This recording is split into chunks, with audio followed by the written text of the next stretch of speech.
I've always hated my grandparents' house. Not because it was old. Not because it smelled like dust and mothballs. But because of that clock. The grandfather clock in the hallway. A towering thing, carved from dark oak, its face cracked with age.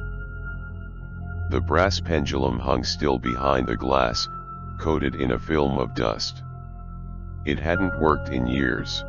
At least, that's what my grandfather used to say. This old thing stopped ticking the night your grandma passed, he told me once, running a weathered hand over the wood.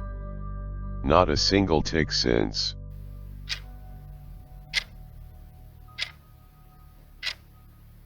I believed him. Until last night. I was staying in the house for the weekend, keeping my grandfather company. He'd gotten frail, and my parents didn't want him alone. The house felt heavier than I remembered. The air was thick, clinging to my skin like damp wool. Every floorboard groaned beneath my feet, the walls seeming to press inward as I moved through the halls. That night, I lay awake in bed, staring at the ceiling. The sheets were scratchy, the old mattress sagging in the middle. I rolled over, sighing. I froze. No, it had to be my imagination. I sat up slowly, heart hammering in my chest. The sound was faint, but steady. A soft, rhythmic ticking coming from the hallway.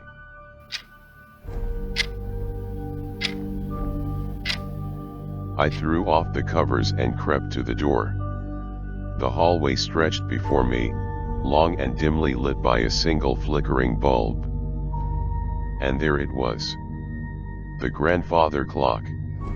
Standing at the end of the hallway, silent, still. And yet,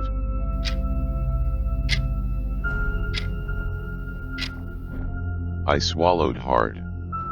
My skin prickled with something cold and unseen. The hands of the clock were moving. I stepped closer, each movement slow, hesitant. My breath came in shallow gasps as I reached out. And the clock chimed.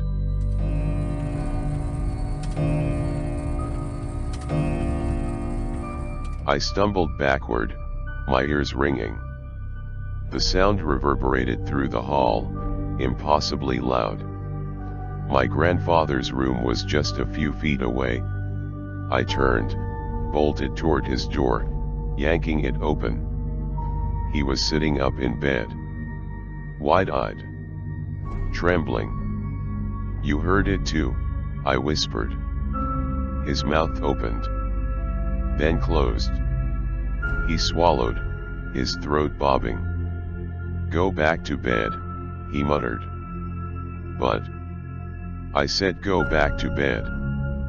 His voice was sharper than I'd ever heard it.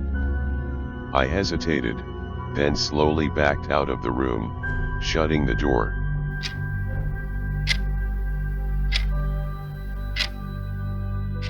The clock was still going. I didn't sleep. The next morning, my grandfather barely spoke. He moved through the kitchen like a ghost, his frail hands shaking as he poured his coffee. I couldn't ignore it anymore. The clock, I said. I heard it. He flinched. I pressed on. You told me it hasn't worked in years. He set his cup down too hard.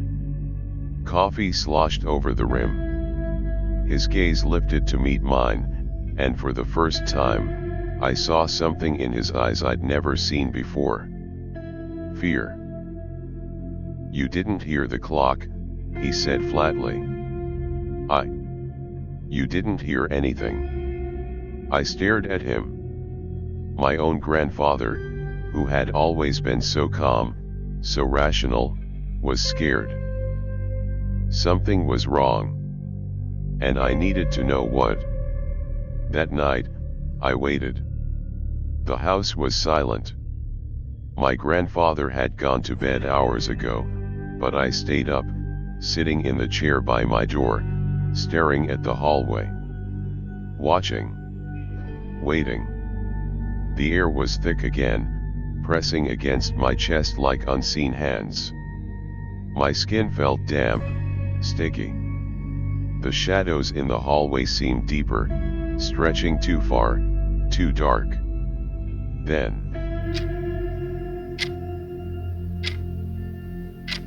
I gripped the arms of the chair. The sound grew louder. I stood, my pulse hammering. My legs felt stiff, but I forced myself forward, step by step, down the hallway toward the clock. Its face gleamed in the dim light. The hands moved smoothly, ticking along as if they had never stopped. The pendulum swayed. Back and forth. Back and forth. I reached out, fingers hovering just above the glass. Then the air changed. It grew heavier. Charged. Like something was right behind me. I spun around. Nothing. But the hallway. It wasn't right. The walls were different. The doors were gone. The light flickered, dimmed, warped. I wasn't in my grandfather's house anymore. I turned back to the clock. And there was a face inside.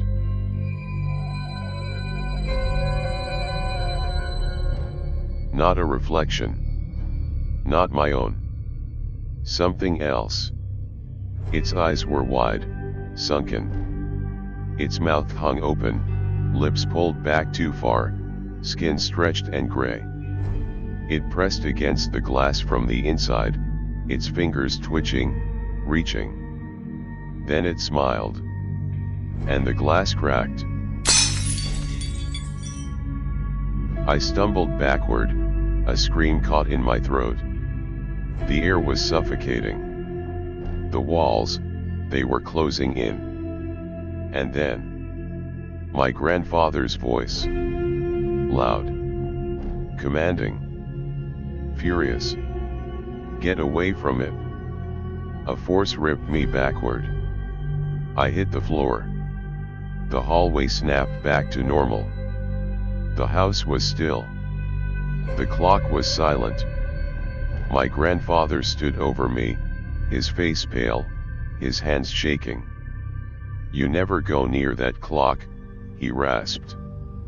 I stared up at him, my mind reeling. What? My voice came out hoarse. What was that? He didn't answer. Just turned away. And behind him, in the glass of the grandfather clock, the face was still there. Watching. Grinning.